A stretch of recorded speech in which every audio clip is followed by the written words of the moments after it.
Ça, c'est une Volkswagen, un modèle 1200-1972. Coccinelle, on l'appelle comme ça en France. Les Anglais l'appellent Beetle, les Espagnols Escarabeo. Imaginé par l'ingénieur Ferdinand Porsche dans les années 30, ils ne vont en faire que 1100 avant la guerre. Après la guerre, l'usine de Wolfsburg, elle est dans la partie gérée par les Anglais. Un officier britannique décide de relancer la production.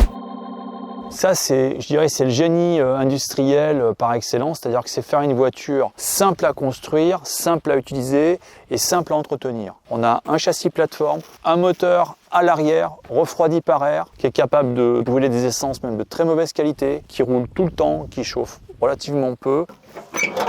Là, on a un 4 cylindres. Ça, c'est quelque chose qui est imaginé aussi dès les années 30.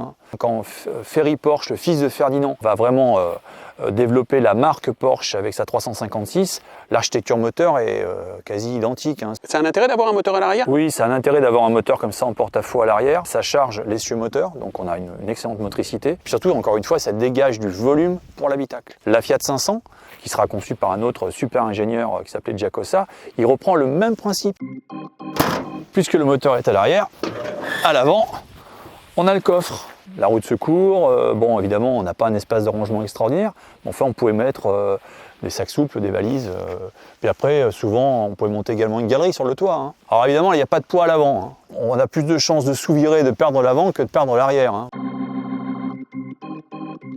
Même pour un grand, on trouve assez facilement sa place. Ah ben c'est très rudimentaire, le taquis avec l'odomètre, là on a la jauge à essence, les commandes d'essuie-glace, de phare. Le capot c'est là en fait, on ouvre la boîte à gants et puis tac, on descend ça. Toi tu mesures combien?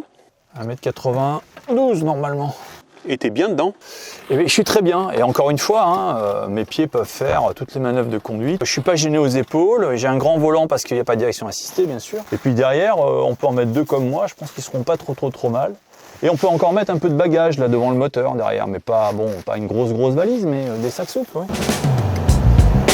Là je suis à fond.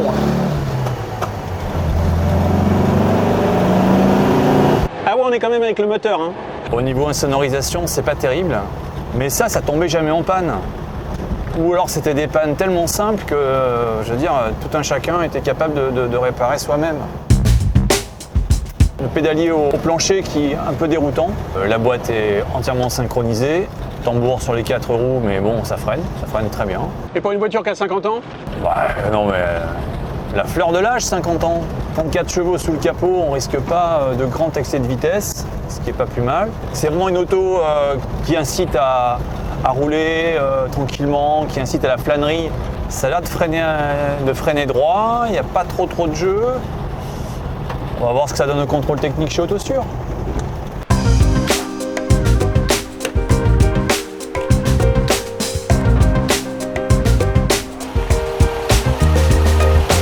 Alors pour l'identification, c'est un peu particulier, tu as deux choses. Le numéro de série frappé, il est sous la banquette arrière. Ben voilà, il est là.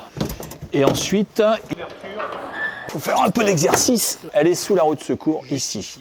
un véhicule de collection, c'est à partir de 30 ans. Dès que ton véhicule dépasse 30 ans, il est forcément collection? Non, c'est au propriétaire de faire la démarche pour passer son véhicule en collection. Les plaques sont conformes, car le véhicule est en mention collection sur la carte grise. Donc on peut mettre une plaque comme ça uniquement dans ce cas-là.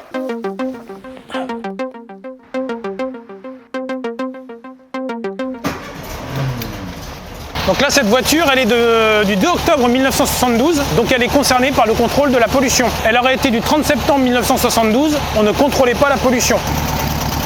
Là, on est largement dans la fourchette, donc c'est bon.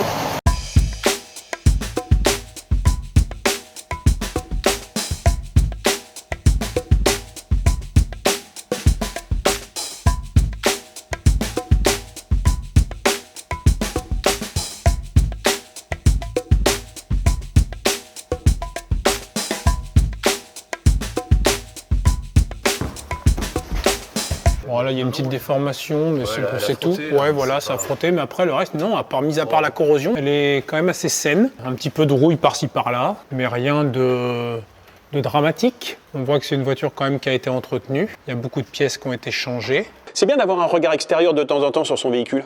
Les collectionneurs, les amateurs, ils connaissent leur voiture, ils la regardent vraiment avec les yeux de l'amour. Et j'ai envie de dire, ils s'habituent à leurs défauts. Le contrôleur, lui, c'est un pro. Même s'il aime les voitures, qu'il est passionné par l'automobile, il a un regard extérieur et objectif. Et ça, c'est essentiel.